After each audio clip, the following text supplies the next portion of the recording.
What's going on, Player Profiler Nation? It's Matty Kiwoom. I'm here for episode 3 of Blue Chips. On today's episode, we're talking about the Senior Bowl. The Senior Bowl is fastly approaching, quickly, right behind me. 4.5 speed. No, 4.3 speed.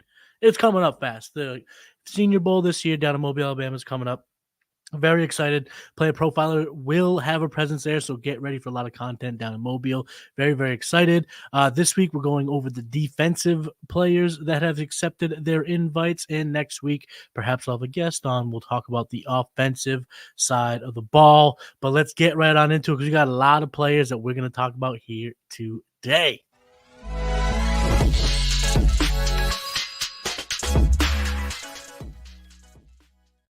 Okay, so as I mentioned, we're talking 2024 Senior Bowl, Mobile, Alabama. First and foremost, got to give a big shout out to Jim Nagy. He is building a colossus. I know he's always gotten good players to go down to Mobile and participate in this all-star event, but it just feels like the fanfare, the hype, the build-up, he's just doing such a phenomenal job. Him and his team are just building this thing up to be a mainstay in the NFL offseason that's becoming just as important for us fantasy guys and us analysts and us draft it, whatever content you decide to take. The Reese Senior Bowl down in Mobile has been built up to a mega event, and that's all just thanks to Jim Nagy's team. So shout out to him there. So we're going to go player by player. I'm not going to leave a single one of these young men out because, quite frankly, they deserve to be mentioned. The fact that they are part of the Senior Bowl, got an invite, is awesome. I mean, we're talking about some of the best players in the nation. We're talking about some of the best players in my ranks, and I'll go over them. I'll take a pit stop every time I get to a player that I just want to kind of elaborate on. But I got to give all of these kids their flowers in the respect that they deserve because they are going down to Mobile, and as the hashtag says, the draft starts in Mobile, baby. This year is a little different than years past. They are allowing juniors to go to the Senior Bowl to highlight their skills before the draft. And that's pretty cool because we're getting some good juniors this year that I think is going to add to the competition, add to the hype, add to the fanfare, add to all of it. So without further ado, ladies and gents, all my blue chippers tuning in to episode 3, let's get into the defensive roster, or the kids who have accepted their invitations to participate in the 2024 Reese's Senior Bowl in Mobile, Alabama. Johnny Dixon. So we're going to start with the D-backs. This includes safeties and corners, nickel corners. You play in the secondary, you are listed here as a DB. Penn State is sending Johnny Dixon. Oregon is sending Kyrie Jackson. Oregon State, Kitten Ola. I'm so bad with names. This is the one thing about prospect coverage that I'm gonna have to get way better at, is producing or pronouncing these kids' names properly. You know, my real last name, DeRozier's, has not been said the same way, and I'm the type of guy who has a nickname, Kiwoom, that's as difficult for people to say apparently at first too. So whatever, that's neither here nor there. But I just need to get better at names. Oladapo. This next guy, I'm going to dive into a little bit. He's a cornerback from Toledo, Quinyon Mitchell. Quinyon Mitchell is 6 feet, 196 pounds. He's a junior, but he's like a COVID 4-year junior. He's played all of the games, but it was only I think it was 6 games that he played. And he was a freshman year in 2020. Then he played 21, 22, 23. So he's a junior by classification, but he's been in college for 4 years. His stats are crazy. That's just what I'm going to say at the top of the group. His PFF grades, his analytical profile, it really is eye popping. He gave up a 43.5% catch rate allowed, which is a metric that was better than Kool-Aid McKinstry and Terrion Arnold, 2 kids we'll probably hear in the first round, and that's the same percentage as Cooper DeJean, who is my cornerback 1 in the clash hashtag on the team. Quinyon Mitchell's a pretty fantastic tackler. He's got the frame, 6 foot, about 200 pounds, so he's big enough to lay the lumber down, especially when he's playing. It was the MAC in Toledo, but he's a good tackler. I think that will translate well to the NFL level. He has a 90-plus PFF grade, coverage grade in each of the last 2 seasons, and if you're familiar with the PFF grading system, that's really rare. and very, very impressive. When I watched his tape, these are some of the notes that come out of it. He's got a good nose for the ball. And because of that, because he's got a good nose for the ball, he can really tell that you can tell by watching him that he has the ability to lock onto the football. He's got good eyes, good sight, and he's able to just kind of key in on the ball at these moments before it reaches the receiver, and he's able to knock it down. He's able to get his hand involved. He's able to wrap him up. He's able to make a play on the ball because he can track the ball extremely well. And that is why I think he has a great nose for the ball. It just seems like his pass breakups. I mean, his incompletions forced is the highest in the nation over the last 2 years. So and that comes from having a good nose of the ball, and that is very apparent when you watch him on tape. He's a wild man. He's an absolute wild man when you watch him play. This has nothing to do with his analytical profile or his scouting profile or his ability. This is just something that comes to mind when I see him, and it's a personal anecdote. And because it's my show, y'all are going to have to come on the ride with me. My cousin Shane and I are very close. We've played sports together, backyard stuff, when we were little, we played football. And Shane was always super tough to cover as a receiver and tough if he was covering you. And the reason why, he was a pretty good athlete. He was fast. He wasn't tall, didn't have long arms, didn't jump crazy high, but he was willing to lay himself on the line to make a catch. He was willing to contort his body in a way to make sure he knocks the ball out of your hand. It just played at a level of wildness that it was always effective. It was always majorly effective. It was even effective when he went on to play high school football. So I'm not comparing the two. Obviously, my cousin Shane did not make it to the NFL or even Division I football, but it's just a funny little thing that when you see these guys, like sometimes it reminds you of things in your life, of your past. And for me, it was my cousin Shane. He's just a wild boy. He's able to get to the ball and knock the ball down in moments and in plays that you just didn't think was possible. He's got great speed. He plays off the ball a lot. Not a press coverage guy. He plays off the ball a ton, which many believe that will lead him to fall in favor of a team that plays a lot of zone. Because he's not really up for the press, but maybe he doesn't press because he does have a great nose for the ball and he's great, has good makeup speed, good athlete. But yeah, that press coverage thing is something I want to look a little bit deeper in as the process continues. Currently, he's my cornerback 5, and he's projected to have a first or second round draft pick. And my working play style comp for him is Charvarius Ward. And that comes with a projectability of 2. So I don't think there's a whole lot that has to happen for Quinyon Mitchell to play much like one of the best corners in the league as Charvarius Ward. Like I said, some things will have to happen, but I don't think it's a ton. So I think I put the projectability level at only a 2. If you're unfamiliar with my new way of comping these players, I'll remind you one last time. Maybe I'll do one more time next week as the show gets a run in. Basically, I'm going to give you a lofty comp of a player that I just see similar styles in, and then I'll give you a projectability level 5 being the highest, meaning he plays like him, but we're forecasting a lot for him to become a player like that. Or it could be, he looks like this player and it's a 1. He's pretty nails. It's pretty spot on in terms of the comp. So that is the way we'll be going about it. So Charvarius Ward with a projectability level of 2 for Quinyon Johnson. Next, Ohio State, Josh Proctor. Rutgers, Max Melton. Wake Forest, Malik Mustafa. Wake Forest, Kalen Carson. I'm excited to see him down there. The next guy the next 2 players are cornerbacks from Missouri.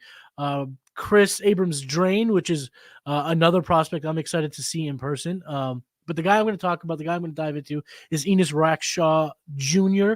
from Missouri. He's a 6 foot, 190-pound redshirt junior. Solid tackler. Solid freaking tackler, and he's an asset. He's a plus in the run game. That run defense will benefit from having him on your team. He had his best game in 2023 against the LSU Tigers. And if you don't know what that means, I'll enlighten you. It means he went up against Malik Neighbors, Brian Thomas, and stepped up. Had his best game of the year against those 2 receivers. When I watch him on tape, the one thing that comes out, it's the first thing you notice. This kid is aggressive. Be aggressive. He's aggressive. Yeah. Enos is aggressive. He likes bully ball. The dude is not afraid to run up, run downhill, make a tackle. He's not afraid to get dirty. He's not afraid to try to bully, impose himself against his opponent. And at 6 feet 190, he's pretty big. He's got good size. He's a little bit slender at 190, but I mean, it's not enough to be concerning. It's not like Emmanuel Forbes a year ago or some of the other players that are going to be declaring this year. So he can play bully ball. And as I mentioned, his tackling skills are very noticeable. Very noticeable. He is a plus tackler, no doubt about it. He does come with a bit of injury troubles in the past. He blew out his ACL in 2021, had a groin injury in 2022. Last year, he had a pretty clean bill of health, but anytime you see big injuries that sideline you for huge chunks of the season, it is a bit concerning. But again, I don't find it to be overly concerning. I do have him as my cornerback 6. So Quinion Mitchell is my cornerback 5. Rackstraw is my cornerback 6. So of course I'm excited to see them in person. And he projects to be a second-round draft pick. And in my working play style comp is Paulson Adebo. And I put the projectability level at a straight 1. I think immediately you're getting a Paulson Adebo type of player on your defense if you were to bring him aboard. So that is very, very exciting to see. Enos Rackshaw, someone that I think will have a lot of helium through the process because of his size and his aggressiveness and his ability to kind of cover on multiple bases for an NFL team. So seeing him down in Mobile, very, very excited about that. But before I continue down the list of players, I got to hear from our sponsor today, which is our own Player Profilers Dynasty Dominator. Now, I know many of you are looking for a secret weapon for your Dynasty League, and I have it. It's called the Dynasty Dominator app. You go to the App Store, go to Google Play. It's right there. It's $5 to download, and then every year it's $5 to load the next incoming class of rookies. You can add superflex, add tight end premium. It's incredible because it allows you to look up players. It allows you to vote on whether a player is a buy, hold, or sell, and then see the market sentiment on that player. And you can compare their lifetime value rating from Player Profiler to their Dynasty ADP at the FFPC, all in the price lookup tool. And beyond that, we have a trade analyzer, so you'll never lose another Dynasty trade again. And in our settings, you can set this is a win now team, this is a rebuilding team, and then we let you compare players. Look at their metrics side by side, prospect metrics, NFL metrics. It's all there. It's $5 in the App Store. There's some add-ons for Superflex and to buy the upcoming rookie class. Every year, you're going to spend $5 on this thing, and it's going to be well worth it.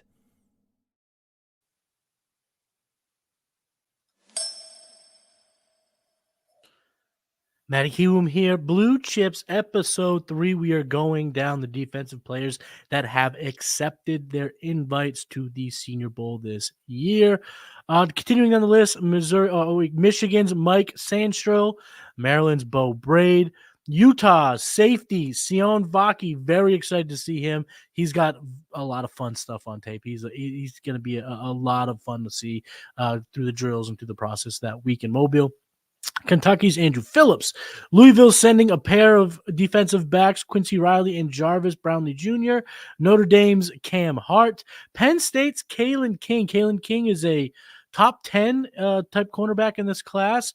Had a really strong 2022 and a pretty iffy 2023. So his process through the offseason to the draft is very, very important. So his first stop in Mobile is going to be a big one for Mr. King. Georgia's Javon Bulliard. Georgia's Tyke Smith. Nice slot corner there. See him down in Mobile. Next guy I'm talking about is safety Cameron Kinchins from Miami, 6 feet, 205-pound junior. He had 5 interceptions in 2023. Bit of a ball hawk. Over 100 snaps in the slot each of the last 2 seasons, which suggests he is a bit versatile, which is a plus in the rank or in the profiling, in the scouting, in the what is the word I'm looking for? In the evaluation process. That is a plus in the evaluation process. Watching some of his tape, these are some of the notes that popped out to me. He clearly has NFL size. When you see him on the field, you're like, oh, okay. Yep, he looks like someone who will lay someone the F out. He takes good angles and has really good closing speed. which makes him a weapon in the red zone, and especially in goal-to-goal situations where quarterbacks try to roll out. He's got some pretty good closing speed and takes a great angle, and has been successful stopping people in that regard. And it's clear his best skill set, he will be a center fielder at the big league level. I know that's a lot of baseball talk, but basically all I'm saying, for football purposes, he is great at patrolling the middle of the field and go both sides. He's a bit of a ball hawk, so he will play center field in the NFL. He's currently my safety number 2, but he is rising up my big board in general. He projects to be a second, third round draft pick this year. My working playstyle comp for Cameron Kinchins is Kirby Joseph. The projected ability level is only at a 2. I think that's a really good comp for him. But I'm not saying he's a dirty player at all. I know Joseph is in the news now for being a dirty player, for injuring multiple tight ends throughout the season. Most recently, Tyler Higbee, Matthew Stafford called him dirty. I am not calling him dirty. It's just I think that with his size, his speed, and his ability, Kirby Joseph was just a player that it kept coming to mind when I was working on the comp. Utah is sending Cole Bishop. Auburn has a trio heading down to Mobile: Jalen Simpson, Nehemiah Pritchett, and DJ James. DJ James is somebody that is in my sleeper list for cornerbacks. Very, very excited to dive into some tape for DJ James from Auburn. TCU's Josh Newton. Josh Newton is a guy that I haven't dove into quite deeply yet, but I will before I get down there. He's a good player. He has some good stats. He popped in a number of aspects that makes me excited to kind of get more involved in his game. Virginia State's Willie Drew, and the last defensive back going down to Mobile, Chow Smith Wade from Washington State. Now let's get into the defensive lineman. Clemson is sending a pair: Tyler Davison, Rook Ahorohoro. Rook Ahorohoro, get used to that name. He is going to be a good player throughout the process. He will probably be a second or third round pick, so get ready for some Rook Ahorohoro hype. Penn State's Adisa Isaac. I'm not too familiar with Isaac. When I've watched a lot of the Penn State games, it's to watch Chop Robinson. So I gotta look a little bit more at Isaac before I get down to Mobile, because he seems to have a bit of helium surrounding him. Oregon's Brandon Dorlus. Good player over in Oregon, defensive tackle. Excited to see him. But this is one of the guys I'm going to have to talk about. I'm going to talk about 2 Texas D linemen in this episode. The first being Byron Murphy, the second, 6'1", 308-pound junior, 6X in 2023. He primarily plays like defensive ends on the gaps, A and B. That's kind of where he lines up. So he's not like over the center type of D tackle. He's more in the gaps, the defensive end. But he's in the dirt type of pass rusher or player, hands in the dirt type player. Watching him on tape, first thing that came to mind, he's got major horsepower. The motor in this kid, I know that's a kind of a cliche rundown term, but man, I would hate to have to line up against this kid for a day. He's got horsepower. All I got is that horsepower. He's noticeably strong, which makes him even more scary because he's a good athlete. And he's got smooth hands. And if you've been rocking with me here on Blue Chips, you know my talent evaluation is green. I'm not pretending to be I'm not the Cody Carpentier level or the Derek Brown level. These guys have been doing it for years, and they're really, really good at it. And these are the guys I've always looked up to. PFF, all the guys PFF. So I'm trying to get better. So I don't know what I mean when I say this, and I'll admit it. I'm completely not afraid to admit it. But when I watch him, smooth hands kept coming to mind. And maybe I'll have to talk to my man Cody about this to kind of put me in the lane in which I need to be when I see things like this, as opposed to just talking and saying noises with my mouth. Because I'm not technical. I'm not saying that I'm technical, but his ability to use swim moves, bull rushes, use his hands, chop down the hands in front of him, are just smooth. And even when he's attacking the run, because he's very good against the run and he's very good against the pass, he's really versatile in that way on the D line.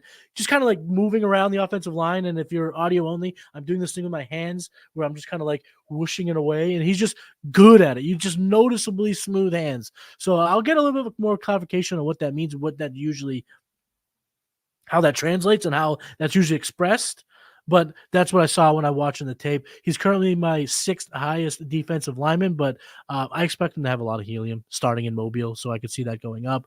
He's projected 3rd round pick. I don't think that'll be for long. I think he could be a end of the 1st, 2nd round guy before it's said and done. And my working play style comp is Maurice Hurst, defensive lineman for the Cleveland Browns, former Michigan Wolverine, with a projectability level of 2. So I think this kid's really good because Hurst was only a 5th round pick, but he's been good on that Browns line. So that's what I'm kind of expecting for Byron Murphy, the junior, the 2. Byron Murphy, the 2nd. Duke sending defensive lineman Dwayne Carter. Ole Miss is Cedric Johnson. Auburn sending Marcus Harris. Jaden Crometti from Mississippi State. Darius Robinson from Missouri. Western Michigan's Marshawn Nealand. Michigan sending a pair, Jalen Harrell and Braden McGregor. LSU's Jordan Jefferson. Illinois sending Keith Randolph Jr. Ohio State's Michael Hall Jr. Florida's Braden Fisk. I'm excited to see Fisk down there. He's been in college, I think 5 or 6 years. He's been in college for a while, but he's a name that we're starting to see flash in the 2nd, 3rd round. So I'm excited to get my eyes on him and see what he is all about. UConn's Eric Watts, and that leads me to one of my favorite players going to Mobile, someone I cannot wait to see in the drills. And that's edge rusher Laiatu from UCLA, 6'5", 265-pound senior. He has 10-plus sacks in back-to-back years, 13 sacks in 2023. One of the best marks in the nation. He is the highest-rated defensive lineman, whether it be edge or interior lineman, on PFF, and it's not even close. And when you watch him on tape, these things stood out to me. He's a nightmare. He is a nightmare for opposing tackles. He's just really good at his job and really good at making plays behind the line of scrimmage. And he is a nightmare for tackles. He has a number of different ways that he gets to the quarterback. And I'll get to this in a second. It's my next note from film is that he's got strong arms. And I don't exactly know what I mean by that. I'm just trying to articulate the best way I can. He's got strong arms. He's not afraid to latch onto the quarterback or a running back from a distance. So these offensive linemen probably think they have him out of the tackling zone, and he just reaches out, grabs onto a leg, grabs onto a thigh, grabs onto the waist, and he's able to make the play. And that's what makes him such a nightmare is even when tackles are kind of like, okay, get out of here, buddy. You're done. He's like, no, I am not done. Give me that player in the backfield, tackle for loss, sack, what have you. He's currently my edge number 2, but I'm contemplating putting him at number 1. There's a lot of projectability behind Dallas Turner, where I think Latu's a more proven, you know what you're getting type of guy. And if you know me in fantasy, I'm the same way with prospect evaluation. I will take one in the hand is worth 2 in the bush for me. I want what I can see. I will take the more known thing as opposed to projectability when it comes to my preferences of prospects or fantasy players. Testing, though, will be very important for him. It will make the ultimate decision on whether he's a top 10 pick or first-round pick or back end of the first-round pick because his athleticism is that question in terms of his speed. But his speed looks fast as hell on tape. It just will his workout metrics support what NFL scouts and NFL execs like to see. He's projected, like I said, to be a first-round pick through and through. It's just a matter of where in the first. Is he the first edge rusher off the board? Is he a possibility for teams like the Falcons at 8 or the Bears at 9? Or is he going to kind of fall into the middle parts of the round where there's a smattering of teams that could use some edge rushing improvements and not be the outlier like the Dallas Turner? It's really Dallas Turner Latu for me as of right now. In my working play style comp, and this is so low in the projectability scale, it feels like it's a lazy comp. But what do you want me to do? It's what I see. It's Jalen Phillips. He just reminds me of Jalen Phillips. I mean, Jalen Phillips went to UCLA, so you literally see the athlete, the shape of the athlete. They're both right around 6'4", 6'5", right around 260, 270 pounds, and You know how good Jalen Phillips has been. Jalen Phillips his problem is staying healthy, whether it be in college and now in the pros. But we've seen the talent of Jalen Phillips, and I think Latu has that type of talent. So I think it's a 0 on the projectability scale. I think that's what you see. It's like I said, it's so obvious. It feels like a lazy comp. I feel lazy doing it, but it's okay. Next, Alabama sending 2 players, Justin Bojby and Chris Braswell. Chris Braswell's got some helium behind his name, so I'm very, very excited to watch him down in Mobile. Troy's Javon Solomon. Kansas is Austin Booker. Texas A&M's McKinley Jackson. Baylor's Gabe Hall. Sorry there, Gabe. Houston's Nelson Caesar. Texas Tech's Miles Cole. And here's the next guy I'm going to talk about.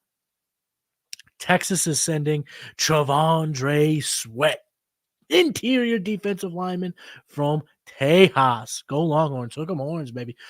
He is 6'4", 362 pounds. Give me a second to let that settle in. 362 pounds. He is a unit. He is a beast. He is a senior, but he's a COVID fifth-year senior, so he's been around. He's got some experience. And he's been a good college player. I mean, he went to Texas. He's played at Texas. He's been a multi-year starter at Texas. But this year, he made a major leap forward. He had a massive 2023 campaign. And what we're going to have to sift throughout the process was that a product of a kid who's been in college a long time or a elite prospect? That's going to be what we're going to have to sift through. That's the decisions that these NFL teams are going to have to make. But he was the highest graded interior defensive lineman on PFF. So he had a massive year, just like I said, and he was the best run defender in the nation. He is a nightmare to run up against. I mean, I'm 6'4", 362. The thing from the Fantastic Four is in front of you, and you got to move this man out of the way. And oh yeah, he's athletic, and oh yeah, he's strong as hell. It's a tough task, and he's a great run stopper at the college level. And when you watch him on tape, first thing that comes to mind, he's a force. He was an absolute force in 2023. You're talking about force. I can't. I'm trying to think of other adjectives, and you just think of it. He's like this force. He's just impossible to move, and he just gets the job done in the middle of the field. And he was such a good anchor of that defensive front for Texas this year. He's got good reflexes for a big man. Good reflexes, and he's always ready to try to deflect the ball. And he's, like I said, his reflexes allow him to make these quick hand up, knocking the ball down. He's a nightmare. He's 6'4". He's massive. So it makes for a tough time of these defending quarterbacks or his opposing quarterbacks. And I think by watching his video, watching his tape, my boy's going to wow in Mobile during the offensive defensive lineman drills. We see it every year. The really good offensive lineman from name the school, smaller school. Let's give him a chance to compete against bigger, better competition. See what happens. And a guy like Sweat is going to line up against this kid. And I don't know if the Rudy mentality is going to be enough, because he is a brick wall, and he is a beast, and he is quick, and he has what you want when you're building a defensive front. If you like running, especially like running, the 3-4, and you need that in the middle of. He's such a force that the way to describe Travondre Sweat is more sounds than adjectives. It's more like it. That kind of that's how I can articulate it. So maybe I'm the idiot, but still, I just think that's the force that he is. He's currently my defensive lineman 4. He's pretty high on my big board ranks. He's projected to be a second-round pick that's already up over the course of the last few weeks throughout the playoffs. And he could be a first-round pick. I had him in my mock 1.0 in the first round. Where did I actually have him in my first mock? I had him going 28 to Houston. I think that's still a possibility. I think we could see him as a first-round pick. So I like the prospect. My working play style comp is Vita Vea, but the projectability level is a 4. It's quite high. Vita Vea was a stud. Vita Vea was everything he was built to be when he was taken as, I think, the 12th overall pick from Washington, where Trevondre Sweat, I'm kind of having to project a bit to get him that level, but size, ability to stop the run, you see a lot of Vita Vea in Vondre Sweat. So I'm excited for him down in Mobile. I got one last player that I'm going to talk about here as we wrap up the defensive linemen and the linebackers. But let's keep it going. Washington State is sending Brennan Jackson. Ohio State's Tommy Eichenberg. North Carolina is sending Cedric Gray. Georgia State is sending – oh, that was actually my last defensive lineman was Brennan Jackson. So now it's the linebackers, Tommy Eichenberg, Cedric Gray from North Carolina.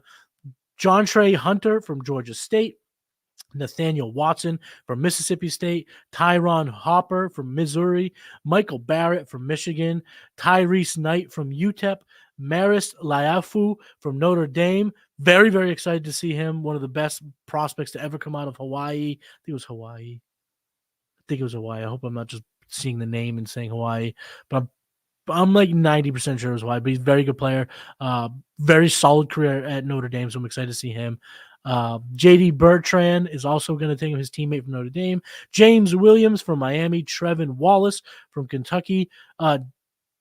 Jalix, J-A-L-Y-X, Jalix Hunt from Houston Christian. Jalen Ford from Texas. Edfuin Ulufozio from Washington. I think I did that okay there. Peter Bowden from Wisconsin. William Modi from Georgia.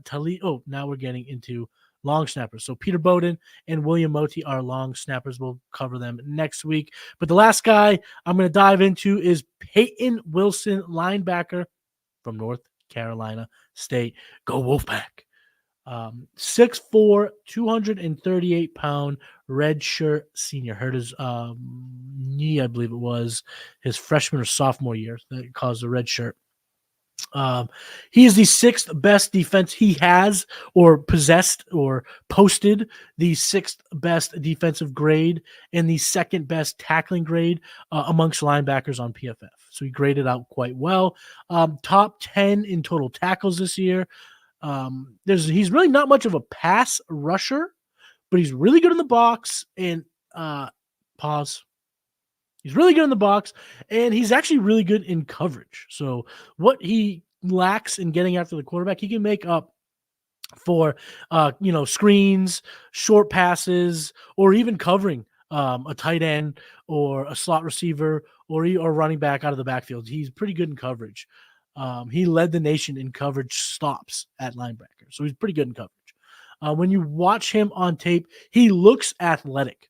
Like his athleticism does feel like it stands out, and his testing will be uber important. It's going to be paramount for his status going into the draft. But he does look athletic, and his limbs stood out, which is so weird to say. But it looks like he's like a lean edge rusher. Like if you close your eyes and you picture yourself, picture like a lean edge rusher. Picture, got long arms, kind of like Latu. He looks similar to that. He's obviously 30 pounds lighter because he plays a different position. But like I said, lean edge rusher, long arms. That's kind of how he looks. His like I said, his arms, his limbs stood out. He's like long limbs, long arms. And he's got really sound tackling technique. When you watch his film, makes good tackles, makes the right tackles. He's not necessarily laying the lumber, but how much does that translate from level to level? There's only a handful of Sean Taylors throughout the history of football. So I'm not going to say that he's going to crush at the next level, but good tackling and good tackling technique. Again, I'm green in this, but I see good tackling technique. If I'm wrong, let me know in the comments. He's currently my number 3 linebacker. And I think for him to go up into my top 2, it's going to take a lot. I don't know if that'll happen. I really like Cooper, and I really like Trotter Jr. I think Trotter Jr. is my number 1 linebacker as of right now. He's projecting to be a 3rd or 4th round draft pick, so he could help his case quite a bit over at the Senior Bowl. And amongst these guys, Trevondre Sweat and Peyton Wilson were the 3 hardest to comp. That's probably why you'll see high projectability levels for both, is because I had to go quite lofty to find the type of player that I kind of see when I watch them play. And my working play style comp for him is Demario Davis from the Saints. But a projectability level of a 4. Davis is a top 50 player in the league. Davis is a beast. I don't know if Peyton Wilson will ever achieve that type of status, but they're going to probably have similar draft compensation. Their size pretty similarly, and they're both very good cover corners, very good cover linebackers, very good tackling linebackers, not so great in the pass rush. And that was kind of the similarity that I saw. But again, I'm not sitting here saying Peyton Wilson's about to be a top 50 player in the league. That's why the projectability level is at a 4. It's probably more of a 4.5. If I did decimals, maybe I will start doing decimals, but I want to kind of get myself familiar with using this template before I start tweaking it and making it more complicated. Demario Davis with a projectability of a level of 4. So those are the defensive players that have accepted their invites to Mobile to partake in the Senior Bowl in 2024. I am very, very excited to see all the players that I mentioned and a lot more. And again, next week, we will dive into the offensive side of the ball. So that'll be a whole lot of fun. I think I'm going to bring someone on the show for that. I know Blue Chips is going to primarily be a solo show, but I think this occasion may call for a particular brethren to join me here on Blue Chips. So we'll cover that next week. Make sure you are subscribed to the Player Profiler YouTube channel. Like and comment on this episode. Let me know what you like. Let me know what you want to hear about. Let me know what you don't like. Doesn't matter. If you interact with me in the comments, I will interact with you as well. You can follow me on X at Matty Kiwoom. My big board is live on playerprofiler.com, as well as my cornerback rankings for the rest of the season and my mock draft. So you could follow all of my off-season draft coverage there. And if you just can't get enough of your boy, you can find me over on the Executives of Fantasy Football YouTube channel. Big announcement coming soon. I don't know if I can just yet, but big announcement that regards the hurdle. Tuesdays and Wednesdays on the Executive of Fantasy Football YouTube channel. And if you just want them, in my opinion, some of the best draft content that you will find, head over to patreon.com/executives, me and Cody's Patreon, that we're really diving into the prospects. Very, very excited for this year. He's got a lot going on at Roster Watch. I got a lot going on here at Player Profiler. So that's a place that we can kind of mold our takes together, mold our opinions, and kind of craft our processes, what have you, all that good stuff. So you can get that over at patreon.com/executives. I'm Matty Kiwoom. We're talking about Blue Chip Kids here on Blue Chips. This is where Devy meets Dynasty, and we see it through the lens of college football. We're getting to know the future stars of Sunday before they get here. So let's keep this train moving. I'm Matty Kiwoom, and I will see you next time. Peace. Hey, I want to take a moment to thank you for tuning in. It's important to me that all of our media be free. This is only possible because of you allowing a true independent sports media enterprise to thrive unlike any other in the business. So please subscribe to the All-In Package to continue to make all of this possible, to ensure that all of our stats, information, data, content is available to you, especially you, the people that get the site and get the show.